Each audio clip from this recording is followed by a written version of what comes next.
Mungkin nggak sih pasien yang sudah sembuh dari infeksi COVID-19 bisa terinfeksi lagi? Jawabannya, saksikan di video ini sampai selesai.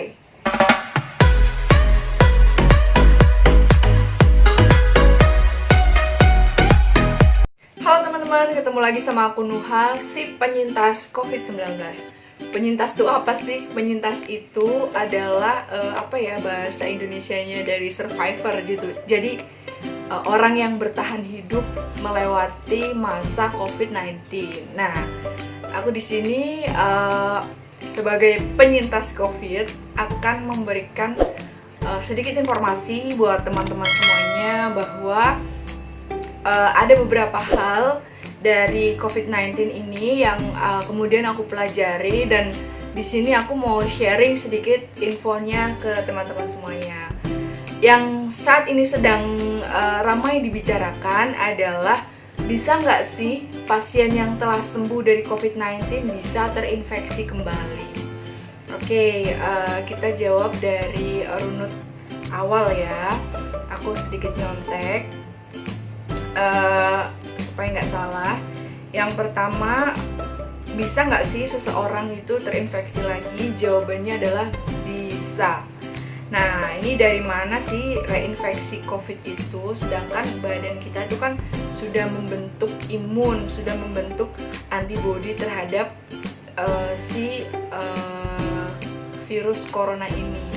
Nah, tapi menurut penelitian yang dilakukan oleh para ahli, ternyata COVID-19 ini atau coronavirus ini bisa menginfeksi orang lebih dari satu kali, walaupun kemungkinannya kecil ya.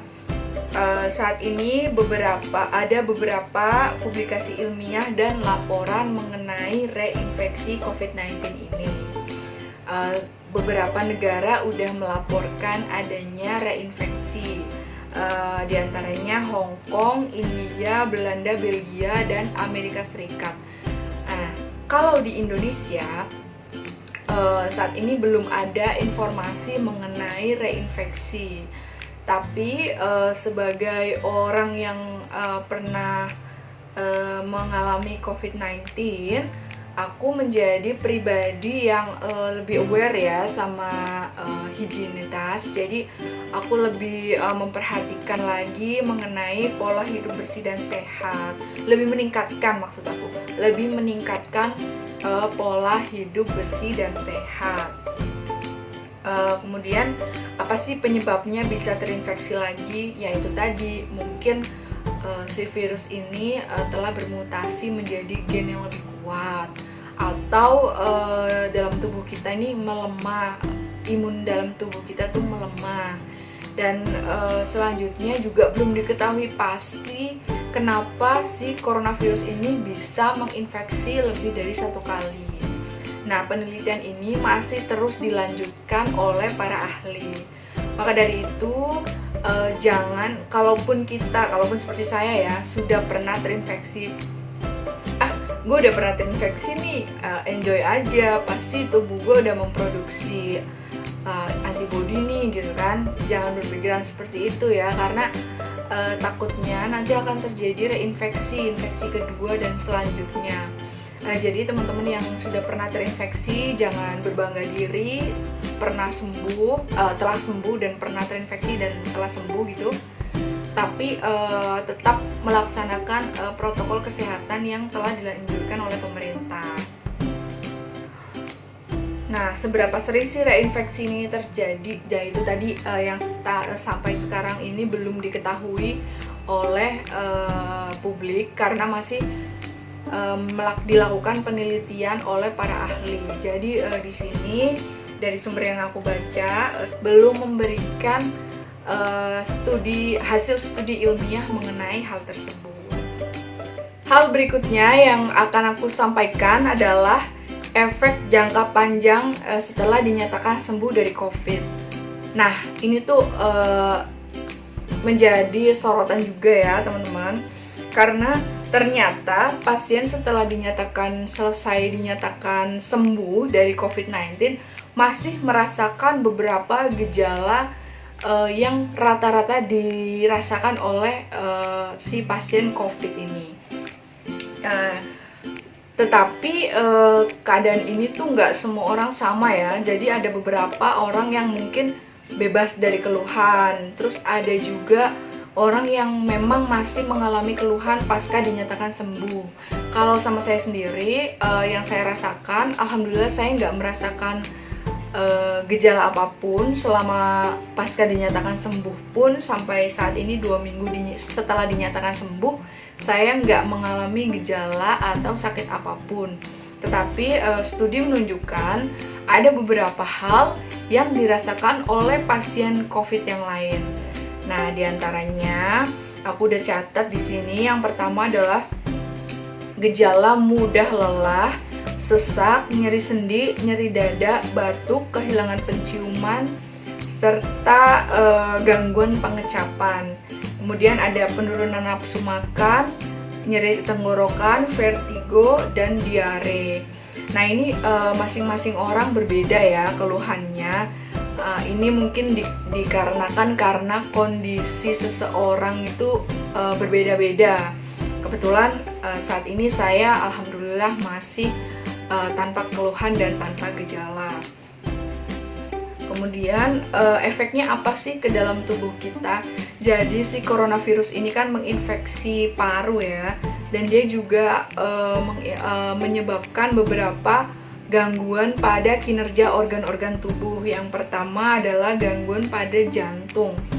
Nah, ini gangguan pada jantungnya ini bisa komplikasi menjadi radang otot jantung.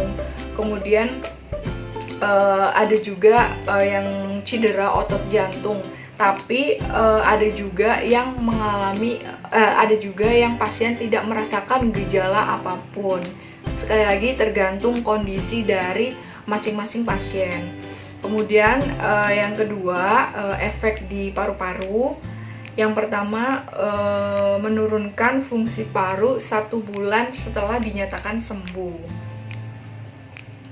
Selanjutnya, efek jangka panjang di COVID ini ada di sistem saraf ya. Jadi bisa seseorang tuh mengalami vertigo, sakit kepala, gangguan penciuman, pengecapan, seperti itu. Bahkan ada yang mengalami radang selaput otak, ada juga yang stroke, seperti itu ya. Satu lagi, efek jangka panjang kepada psikologis atau mental. Yang pertama tuh perasaan merasa terisolasi, kemudian perasaan merasa sendirian, terus gangguan kecemasan, depresi gitu. Jadi tapi teman-teman juga nggak boleh meremehkan COVID-19 ini ya. Jadi ada yang beranggapan bahwa aku ngelihat si A terinfeksi COVID, kemudian 15 hari kemudian dia dinyatakan sembuh kok, nggak ada masalah. Kayaknya kalau gue terinfeksi juga gue akan seperti dia, santai aja gitu kan.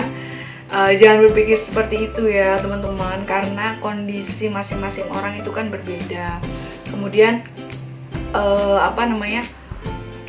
pasca sembuh pun mungkin nanti akan mengalami berbagai gejala yang tadi udah aku sebutin di awal ya. Jadi teman-teman, sekali lagi please jangan ngeremehin COVID. Tetap kita harus menjaga kesehatan, tetap meningkatkan hidup bersih dan sehat.